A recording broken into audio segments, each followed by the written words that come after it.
Welcome to Plumbing Frequently Asked Question នៅក្នុងវីដេអូនេះខ្ញុំនឹងលើកនិយាយពីតើពេលណាដែលយើងដកខ្លាញ់ចេញពី Grease Tank ហើយតើយើងកណនី capacity របស់ Grease Tank តាមរបៀបណាដែលផ្អែកទៅលើ BA code បើតាម General Practice គេថា 25% នៃជម្រៅទឹកនៅក្នុង Grease Tank នៅក្នុង BA code គេថារយៈពេល inspection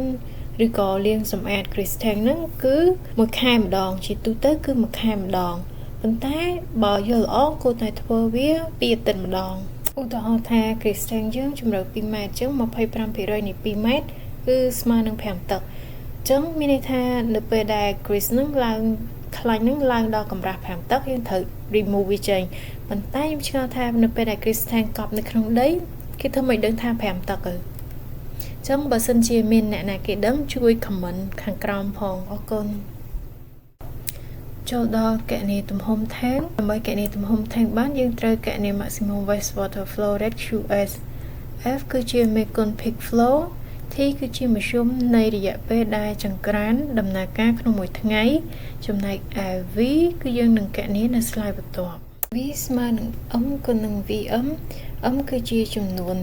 ចានក្នុងមួយថ្ងៃចំនួនម្ហូបក្នុងមួយថ្ងៃឬក៏ចំនួន order ក្នុងមួយថ្ងៃ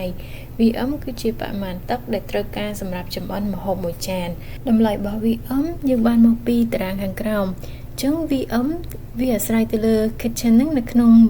មន្ទីរពេទ្យ kitchen នៅក្នុងភោជនីយដ្ឋានឬក៏ kitchen នៅក្នុងសន្តាគារតមកទៀតយើងត្រូវរក NS nominal size NS ដែល FT គឺជាមេគុណសីតុណ្ហភាពរបស់ទឹក FD គឺជាមេគុណតកតងទៅនឹងខ្លាញ់ឬក៏ប្រេង FR គឺជាមេគុណរបស់ប្រភេទសាប៊ូឬក៏មេសាប៊ូហើយនេះគឺជាតារាងរបស់ peak flow មេគុណ F ដែលយើងត្រូវការដើម្បីកណនីរក QS មុនហ្នឹងហើយបន្តមកទៀត FT FR អញ្ចឹងបើសិនជាខាងហ្នឹងផលសាប៊ូលាងចានធម្មតា FR ស្មើ1បន្ទាប់ពីយើងកណនីរក NS ឃើញហើយយើងអាចកំណត់រកទំហំទុយោ inlet outlet បានបើសិនជា NS តូចជាងឬស្មើ4 inlet outlet យើងស្មើ100ដើម្បីកំណត់ទំហំទុយោដែលប្រមូលចេញមកពី Grease Tank ទាំងពីរហ្នឹងដំបូងគឺយើងត្រូវកំណត់ slope ថាយើងចង់ដាក់ slope ប្រមាណប៉ុន្តែ slope សម្រាប់ទុយោ kitchen pipe BS គេ recommend ឲ្យយក 2% យើងមកមើលជួរ slope 2% មកហើយយើងបូក flow ចូលគ្នាមកយើងអាចរកមើលនៅក្នុងតារាង table B1 ហ្នឹងយើងអាចកំណត់បានទំហំទុយោហើយសង្ខេប NS ស្មើ QS គុណនឹង FT FT FR QS ស្មើ V គុណ F ចែកនឹង 3.7 គុណនឹង T V ស្មើនឹង M គុណនឹង VM អញ្ចឹងដំបូងឡើយពេលដែលយើងស្គាល់ប្រភេទនៃ kitchen ស្គាល់ដឹងកំណត់ estimate ខ្លួនឯង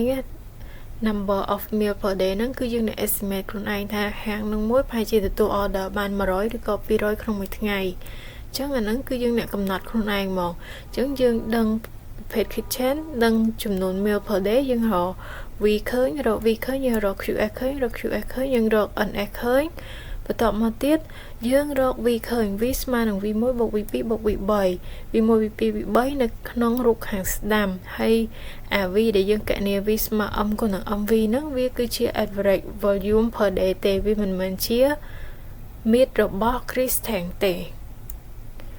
អស់ហើយអរគុណច្រើនបាយបាយសូមជួយចុច subscribe ម្នាក់មួយផងអរគុណ